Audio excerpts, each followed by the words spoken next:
Kev, good to see you. Obviously, there's a great deal of work going on behind the scenes to get back for when we get the all clear. How much of a challenge has that been? Yeah, great to see you, Phil. Yeah, it's been challenging because everything keeps changing.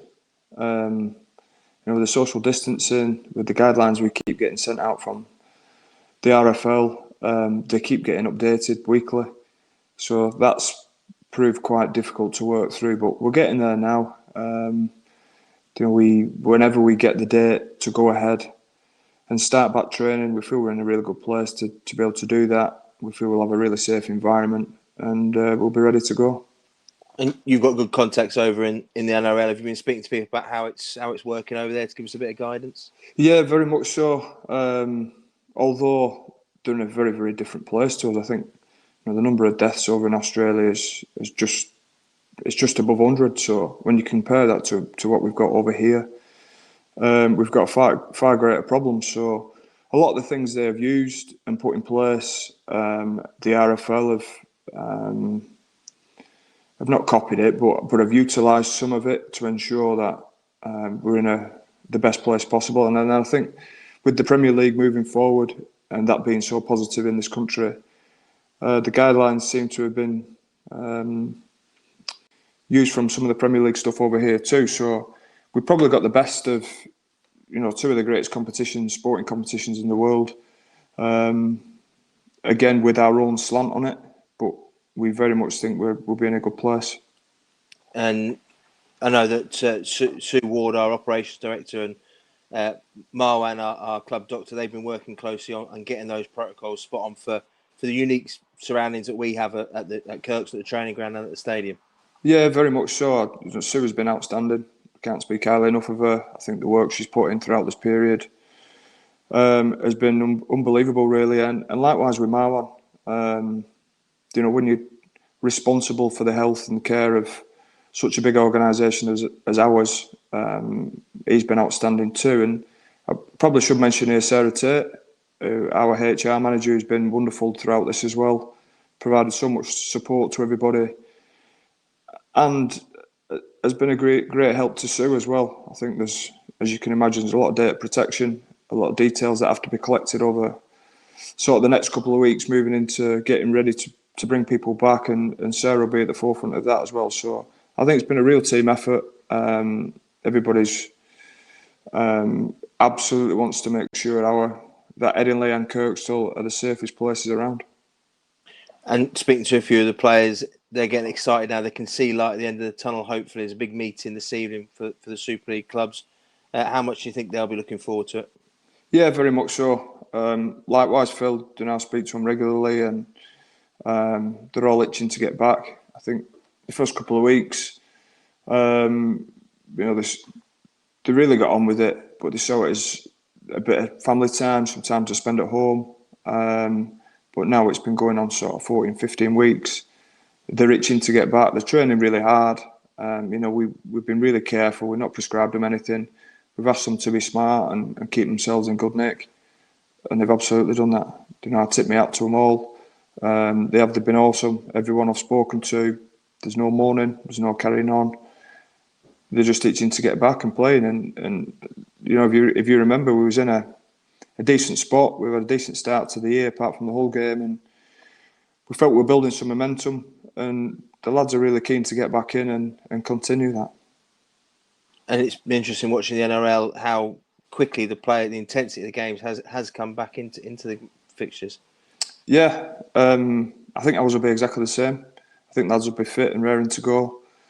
Dylan missed it, and I think the NRL comp and being able to watch some of the games on TV has been really good for us over here. It's certainly really good for sort of the rugby league fan base, but certainly for our players and people who are heavily involved in the rugby to really get the fix. Over the weekend has been really good, and there's been some outstanding performances as well. And then you consider some of the rule changes they've implemented over there that have had an impact on the game and certainly on that intensity of it. And it's been really interesting to see. In terms of over here in Super League, there's been talk about rule changes and things like that. Do you think that's necessary to sort of change how the look and feel of the game over here as well? I don't at this stage. I think I'd probably side with Richard Agar on this. I think we just need to be smart from a time perspective.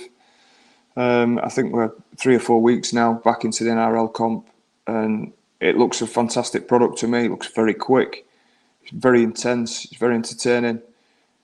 But I think to make a real judgment on it, you probably need to give it 3 to 4 months before you actually understand what effects it has to ball in play. Does it have any adverse effects on injuries? Because the game's that quick. Do players need the extra stoppages? So I think it's probably a couple of months down the track. We should be considering those sort of changes. But at the minute, you'd have to say that what they've implemented has been really positive. Earlier this week, the club announced that projected losses of £4 million over the next 18 months, a big hole to fill there. How tough is that in terms for yourself, in terms of that long-term planning? Because you're always thinking not just this season, but next year, 2, 3, 4 years down the line. In terms of those projections, you're almost part accountant, part director of rugby, trying to get those figures into shape. Yeah, that's been really difficult, Phil. I think the amount of different modelling or different models I've put together that look after every different scenario we could face over this next 18 months. And even then, I'm still scratching my head thinking, the finances, although we are staring down the barrel of a 4 million loss, because we don't know whether we're going to get crowds yet, because we don't know, I suppose, what the competition looks like next year yet, what the competition looks like this year yet. It's all really, really difficult. The support we've had from supporters, fans, sponsors has been unbelievable. People have been so generous and got behind the club. But yeah, that's been really tough. I think certainly philosophically, there's a real push from myself and Richard to maintain what the club has always been built on, and that's bringing its homegrown young players through. And we need them more than ever now, and we've got a fantastic group of young players who I'd like to think are going to get their opportunity over this next 18 months. But we need to win, don't we? We need to perform, we need to play well, we need to make sure that we play an entertaining brand so that people come and watch and support like they always have done. So it's been a real balancing act. We're still to get there yet. I know there's been people asking questions about recruitment and retention, but we're working through all that. We do have a number of different plans, but we certainly feel like we're moving in the right direction. And we spent a lot of time trying to get this place, certainly on the field, back up and running. I've been back 2 years now, and I feel we're very, very close to being where we need to be. But we'll do everything possible with whatever financial restraints are put on us to make sure that we have a team that everyone can be proud of.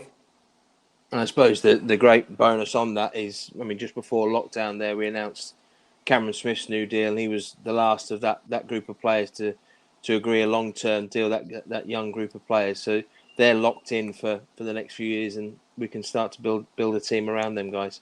Very much so. I think I think it's important we recognise what's gone in the past, but it shouldn't necessarily shape what we do going forward. But I have to say, what the club have done over the last 20, 25 years with its young players is absolutely the way forward for us. And we have some fantastic players, and what's the point of spending all that money in our academy and scholarship system and working so hard with those junior players if they're not going to get opportunities? So there is a fine balance with that, and it's ensuring that when those young players come through, they come through into the right environment with the right calibre of player, with the right influences and experiences on them. And we feel we've got some of that in place as well.